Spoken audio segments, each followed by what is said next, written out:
Today we want to welcome Harry Van Buren and Shawn Berman to joining us to discuss Occupy Wall Street in terms of what does it mean, how did it evolve, maybe what is the future.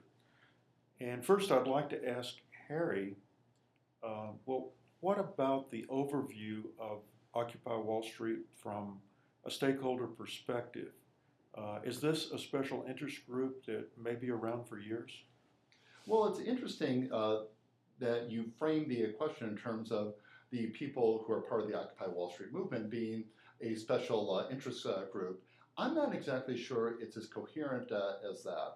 I think what is happening is that there is a group of people that are tying into broader concerns about things like income inequality, concerns about bank responsibility.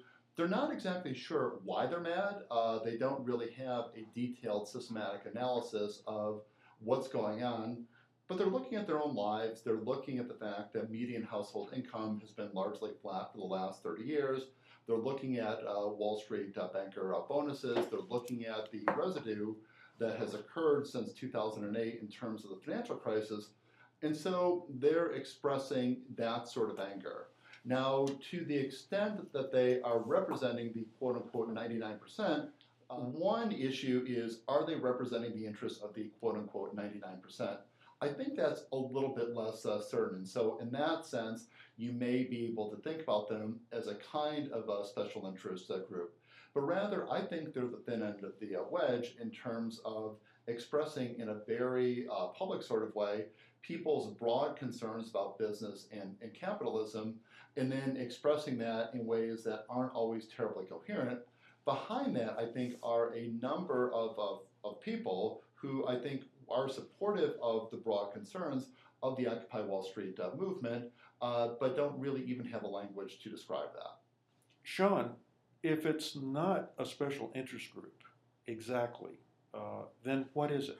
So I guess I would disagree with Harry a little bit in that I think that they do form a special interest group. When you've got the Occupy movements all across the nation, that is a special interest group. Where I think the stakeholder analysis breaks down here is with the complaints towards Wall Street.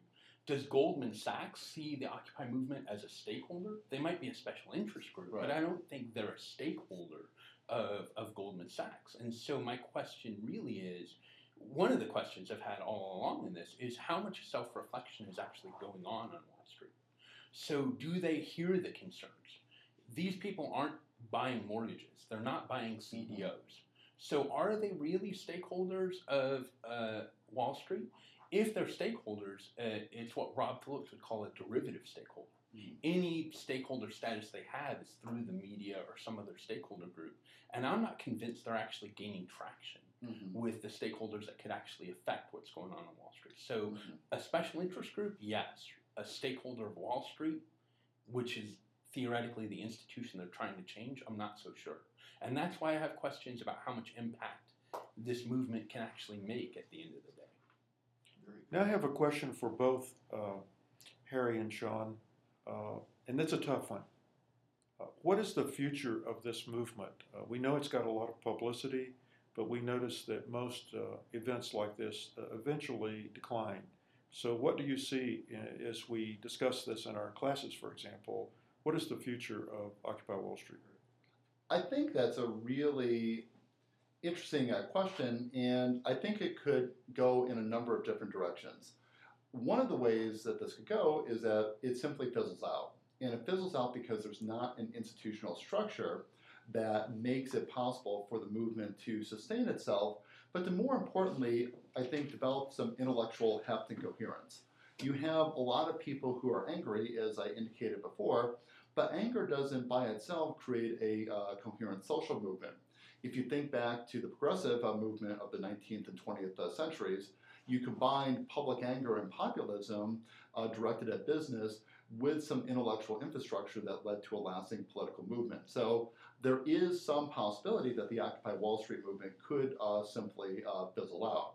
It could perhaps go in the direction similar to the progressive movement, that I referred to earlier, or it could become even more marginalized over time. So it continues to exist, but it exists in a way where it's almost cartoonish and completely ineffective. And so it'll be interesting to see to what extent this movement exists on its own, and to what extent other interested political parties and groups pick up on the broad concerns, even if they're fairly incoherent in many spots, as a basis for a broader way of thinking about politics going forward. So I think it's a really, really difficult question to figure out, but without a centralized infrastructure or intellectual heft, I don't see the movement really having a lot of legs. Well, on this, I'm going to agree with Harry completely.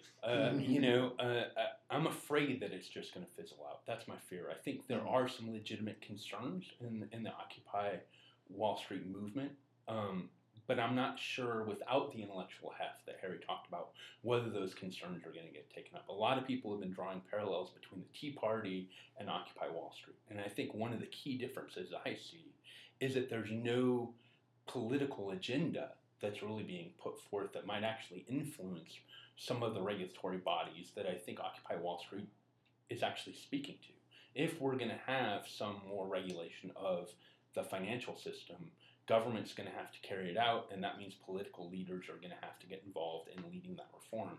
And I just don't see where Occupy Wall Street is making the connections to working within the levers of government. I think actually it stands sort of antithetical to trying to use the levers of government to try to change the system. And I think actually if you want to accomplish the changes they're talking about, those are the levers you need to use, unfortunately. I would like to thank Harry and Shawn for joining us today and sharing their insights about Occupy Wall Street.